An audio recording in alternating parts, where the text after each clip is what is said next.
তথ্যপা প্রকল্পের কর্মকর্তা কর্মচারী বৃন্দ, আপনারা জানেন আজকে 54 দিন ধরে রাস্তায় বসে আছি এবং আমাদের 2 দফা দাবি ছিল যে আমাদেরকে পদ সৃজনপূর্বক রাজস্বে স্থানান্তর করতে হবে এবং রাজস্বের আশ্বাস দিয়ে যে আমাদের বেতন কর্তন করা হয়েছে সেটা ফেরত দিতে হবে। আপনারা জানেন যে আমাদের মন্ত্রণালয়ের উপদেষ্টা মহোদয় জনাব শারমিন এস মোর্শেদ স্যার আমাদের আন্দোলনের 23 দিনের মাথায় আমাদের সাথে বসেন এবং ওই দিন উনি বলেন যে তোমাদেরকে 1 বছর দিচ্ছি, 1 বছর বাড়িয়ে দিচ্ছি, এটা নিয়ে চলে যাও, না হলে রাস্তায় বসো যেটা ভালো লাগে। তো এই যে 1 বছরের বিষয়টা, এই 1 বছর কিন্তু আগে থেকেই সিদ্ধান্ত ছিল যে 6 মাস বা 1 বছর এটা সময়টা চাওয়া হয়েছিল শুধুমাত্র সারা বাংলাদেশে আমাদের যে কোটি কোটি টাকার furniture, health device, electric device এগুলো রয়েছে, এগুলো সুন্দর করে বুঝে নিয়ে প্রকল্প সফলভাবে সমাপ্ত করার জন্য এই সময়টা চাওয়া হয়েছিল।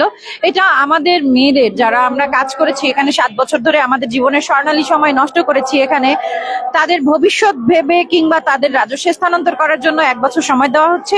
বিষয়টা এই জন্য কিন্তু এই সময়টা দেওয়া হয় নাই। সুতরাং এইটাকে বলার কোনো সুযোগ নেই যে এটা আমাদের জন্য এই সময়টা বাড়ানো হয়েছে বা আমাদের জন্য এই সময়টা দেওয়া হয়েছে।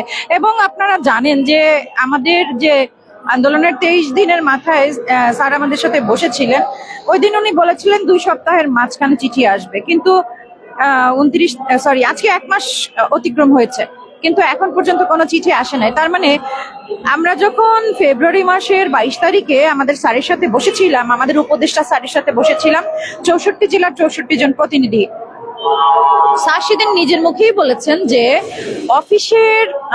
অফিসিয়াল যে কোনো কার্যক্রম অফিস আদেশ ছাড়া কোনো মৌখিক কথার ভিত্তিতে গ্রহণ করার কোনো সুযোগ নেই। এবং স্যার আরো বললেন যে অফিস আদেশ যদি না দেই আমি নিজে এখান থেকে বের হয়ে যাব, আমি ভুলে যাব যে কি বলেছি, আমার নিজেরই মনে থাকবে না, কারণ আমাকে অনেক কিছু নিয়ে ব্যস্ত থাকতে হয়। তো স্যার কিন্তু আমাদের কোনো অফিস আদেশ দেয়নি, তো আমরা কিসের ভিত্তিতে ফেরত যাব? আর এই যে তাদের জিনিসপত্র গুছিয়ে বুঝিয়ে নেওয়ার জন্য প্রকল্প সফলভাবে সমাপ্ত করার জন্য 1 বছর সময় চাওয়া হয়েছে, আর আমরা সেই সময়টা নিয়ে মেনে নিয়ে চলে যাব, এটা তো হয় না।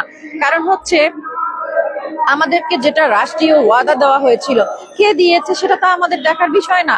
আপনারা যদি বলেন যেটা হাসিনার আমলের প্রজেক্ট, হাসিনা তো এই ওয়াদা আমাদের সাথে করে নাই যে 5 বছর পর আপনাদেরকে রাজস্ব স্থানান্তর করা হবে। কারা করেছিল ওই ওয়াদা? ওয়াদা করেছিল আমলা শ্রেণী, মানে আমার পিডি কিংবা ডিপিডি কিংবা অতিরিক্ত সচিব কিংবা সচিব, এদের চেয়ার তো এখনো আছে, সেই চেয়ারে এখনো মানুষ আছে। তাহলে বাস্তবায়ন কেন হবে না? এটা তো একটা প্রশ্ন হতেই পারে যে কোন সরকার কথা দিয়েছে সেটা দেখার বিষয় নয়, কারণ এটা আদেশ দিয়েছে যারা, তারা বর্তমানে সবাই চেয়ারে আছে। সুতরাং আদেশ, রাষ্ট্রীয় ওয়াদা পালন করতে হবে, এটাই হচ্ছে কথা। আমি কোর্টে মামলা করেছি 2023 সালে, ধরেন আজকে থেকে 10 বছর পরে আমার কোর্টের মামলার রায় এলো, তখন মামলার রায় আমার পক্ষে আসলো। সরকারকে তখন কিন্তু এই 10 বছরের আমার বেতন, বোনাস, তারপরে আমার যত ধরনের সুযোগ সুবিধা আছে, সোজা কথা 1 গাদা টাকা কিন্তু তখন সরকারকে আমাকে ভর্তুকি দিতে হবে। তার থেকে বেটার না যে এখনই দিয়ে দেওয়া, তাহলে তো সরকারকে ভর্তুকি দিতে হয় না। তাহলে কেন শুধু শুধু এই যে কাল ক্ষেপণ করা, সময় ক্ষেপণ করা কেন?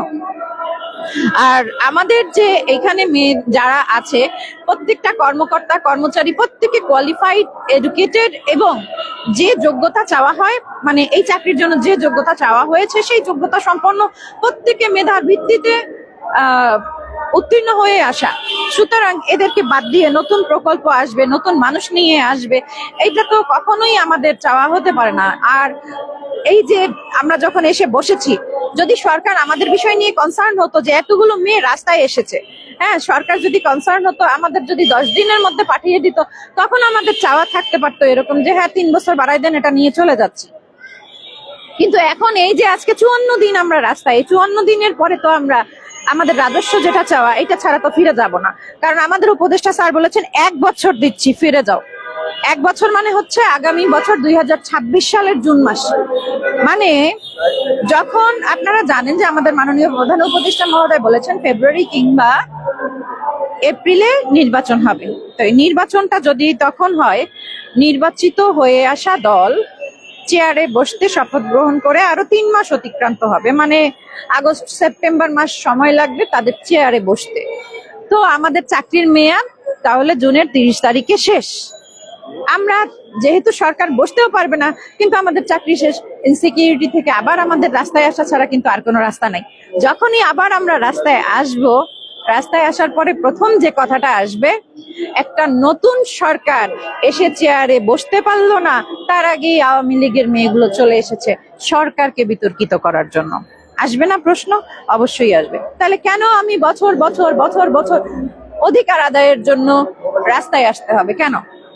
আমার তো কাগজ ছিল, 5 বছর মেয়াদ শেষে আমাকে রাজস্ব স্থানান্তর করতে হবে, তাহলে প্রত্যেকটা বছর আমাকে আমার সেই দাবি পূরণ করার জন্য রাস্তায় কেন আসতে হবে? শুধুমাত্র নারী বলেই কি আমরা এইসব বৈষম্যের শিকার হচ্ছি?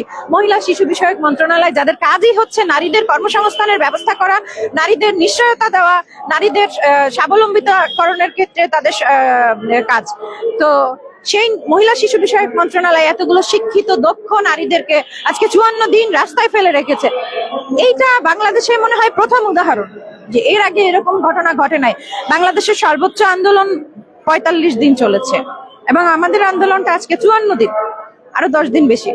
তো এই যে বিষয়টা শুধুমাত্র নারী বলেই সম্ভবত, এই কারণ হচ্ছে যারা মব করে তাদের দাবি দেওয়া পূরণ হয়ে যায়, কিন্তু আমরা শান্তিপূর্ণভাবে রাস্তায় বসে আছি, এই জন্যই মনে হয় আমাদের দাবি এখনো পূরণ হয় নাই।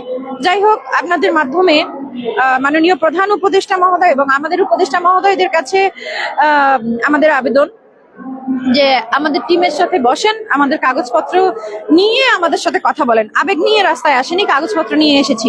আমার সাথে যেটা রাষ্ট্র ওয়াদা করেছিল সেটা রাষ্ট্রকে রাখতে হবে। সরকার কে ছিল সেটা দেখার বিষয় নয়, রাষ্ট্র ওয়াদা করেছে, সুতরাং এই রাষ্ট্রীয় ওয়াদা রাষ্ট্রকেই রাখতে হবে। বিষয়টা হচ্ছে আমরা বিভিন্ন উপদেষ্টা স্যারদের সাথে বসেছি এবং ওনারা কিন্তু বলেছেন, স্বীকার করেছেন যে আমাদের সাথে যে বিষয়গুলো হয়েছে সেটা অমানবিক, এবং ওনারা ক্যাবিনেটে আমাদের বিষয় নিয়ে কথা বলবেন। এই পর্যন্তই আপাতত আপডেট।